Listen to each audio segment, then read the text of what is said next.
Welcome to Pepe Learning Solutions. Using this video, you're going to learn about control flow statements in Python programming language. Topics covered in this video are what is control flow statement, decision making, looping, and control statements. What is control flow statements? In general, the statements inside the source files are executed from top to bottom, which is called sequential execution. However, at times you want to execute the statements based on a condition. Control flow statements enable your program to conditionally execute particular block of code using decision making, looping, control statements.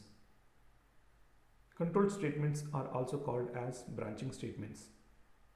All of these are work based on a condition which results to Boolean. Decision making. Decision making is about deciding the order of execution of statements based on certain conditions. If, else, and elif are used for decision making statements in Python. Let us see them programmatically. I have already opened Eclipse, so let me switch to Eclipse. Here in the Learn Python com-pepe, right click, create a new PyDev module called ControlFlow.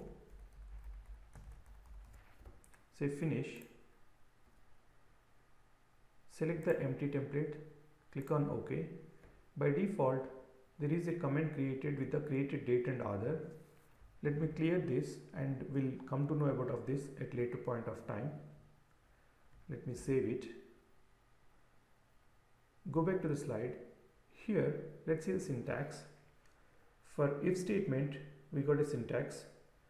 First, if test expression, then execute the statements. Example is, let's say discount is 25%. If discount is greater than 20, then we have to print got special discount. Let us do this hands-on.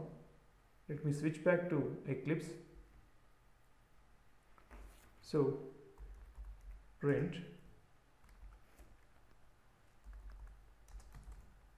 decision making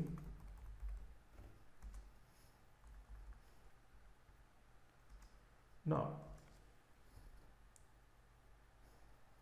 Let me create a variable called discount equal to 25 if discount greater than 20. I would like to print got special discount. I save it, right click, run as Python run. You can see the output as got special discount. So here we have used if keyword, which is a if condition. Let us see the if else condition. For that, let me create a variable called income equal to 57,000. Now I am going to create a if condition. If income less than 50,000, print tax slab is 20% and else print tax slab is 30%. I save it. When I execute this program, you can see the tax slab is 30% because the income is 57,000. If income less than 50,000, tax slab is 20%, otherwise it is 30%. Now it has executed else block. Let us see the if else block. For that, let me create a variable called quantity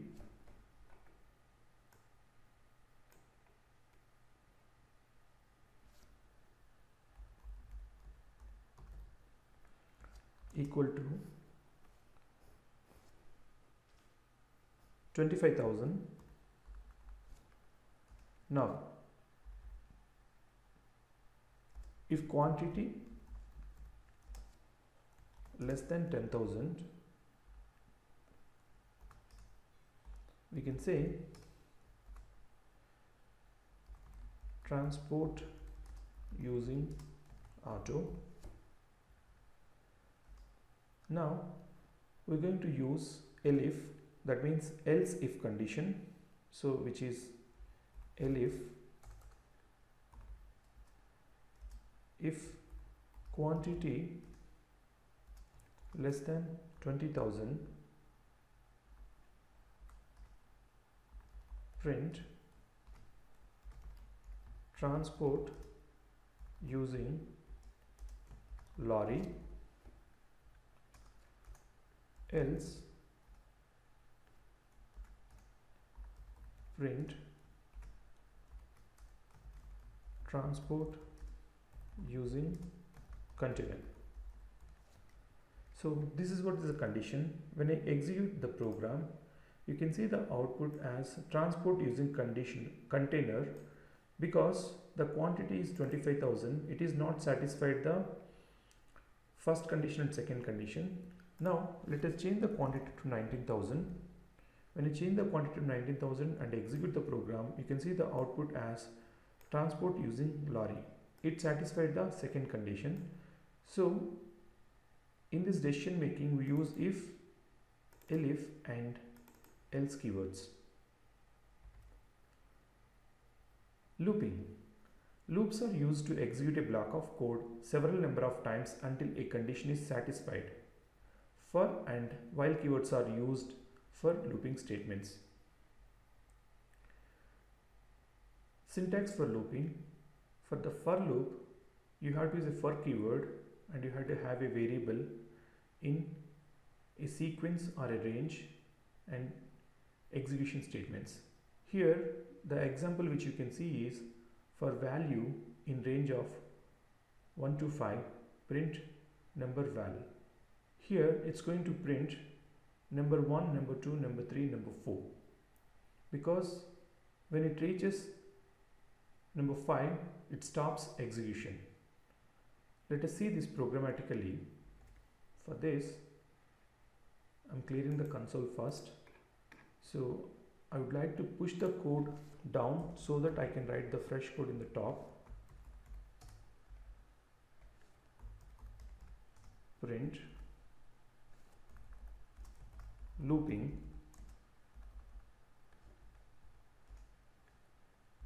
for value in range of 1, 5,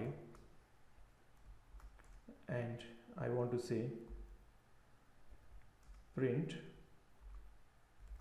value comma variable. So here let me mention as for value so that we know it is executed through for loop. When I save this and execute, you can see the output as for value 1, 2, 3, 4. Now while loop. While loop works a little different than for loop. For that you have to have a condition and you have to have a increment. For that I have created two variables called start equal to 1 and total equal to 7. Now I want to print 1 to 7. For that I have created a statement while start less than or equal to total. I am going to print number. Let us do this programmatically.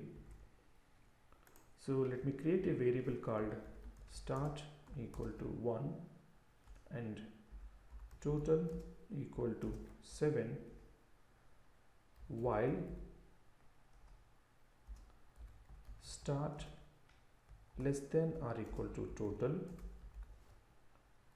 then semicolon, then print while value comma start, which is the value which we want to print, then start plus equal to 1. So ideally once we print, we are going to increment it to 1 so that I can print from 1 to 7 incrementally. Once it reaches 7, the execution stops. Let me save this program. When I execute this program, you can see the output as 1 to 7 while 1 to 7. It starts from 1 and it prints until 7.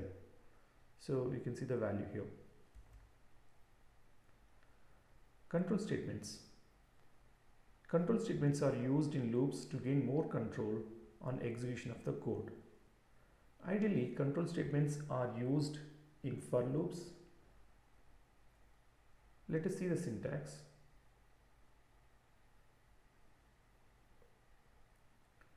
Continue, break, and pass are the keywords used as control statements. Control statement syntax. Here we have taken an example for continue. Let's say I have taken a for loop. In this one, I have created a value and created a sequence, and I have given the statements to execute, and based on a condition I am using continue. Example is for value in range of 1, 9, if value modulus by 2 equal to 0, continue, print number of value. Ideally, what is this program is going to do is, it's going to print the odd numbers from 1 to 9. When it reaches 9, the execution stops. So here it prints 1, 3, 5, 7. Let us do this programmatically. For that, I'm clearing the console. Let me push the code little down.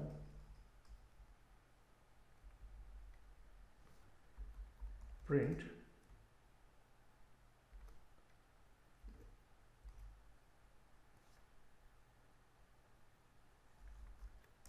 control statements.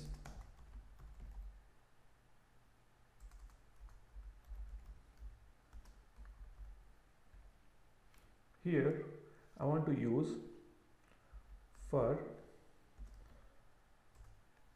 num. I'm taking a variable as num in range of 1 to 9, and I'm going to create a condition here. If number modulus by 2 equal to 0, continue,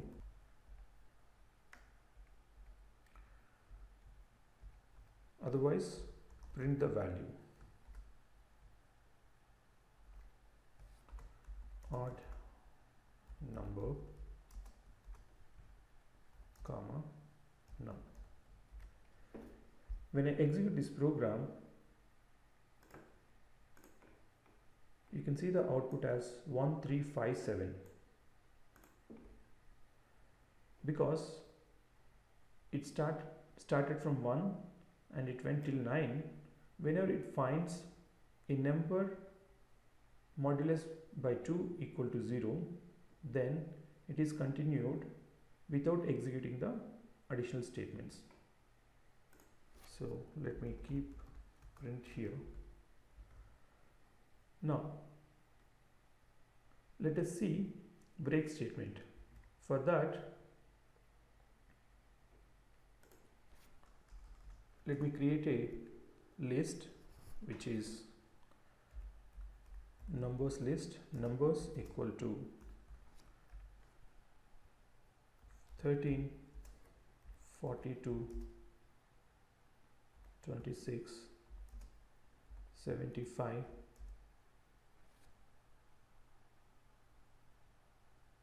83.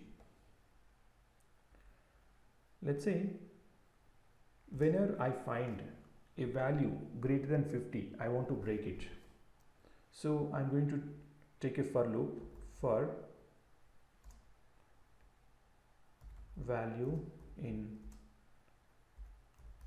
numbers, then if value greater than 50, break, otherwise print the value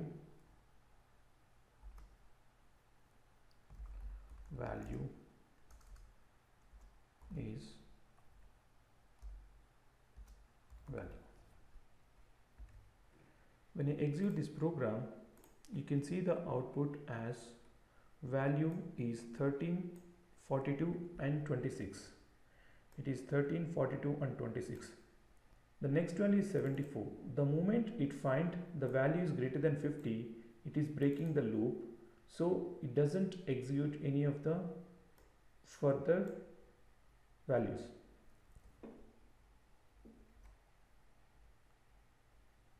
Pass.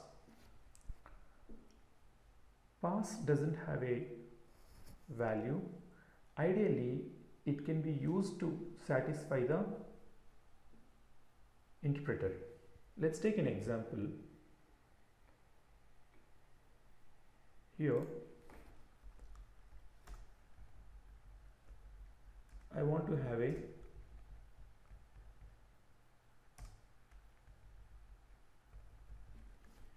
if else loop. Let's say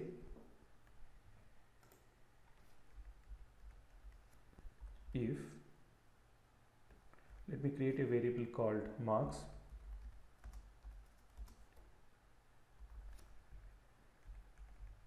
If marks less than 35,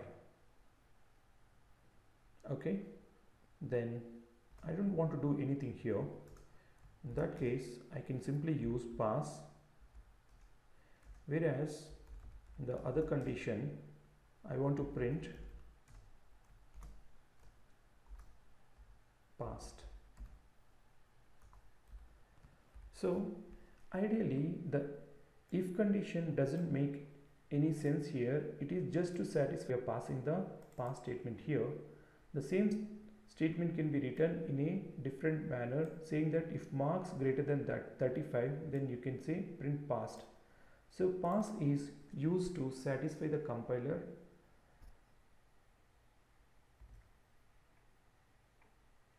That's it guys. Thanks for watching.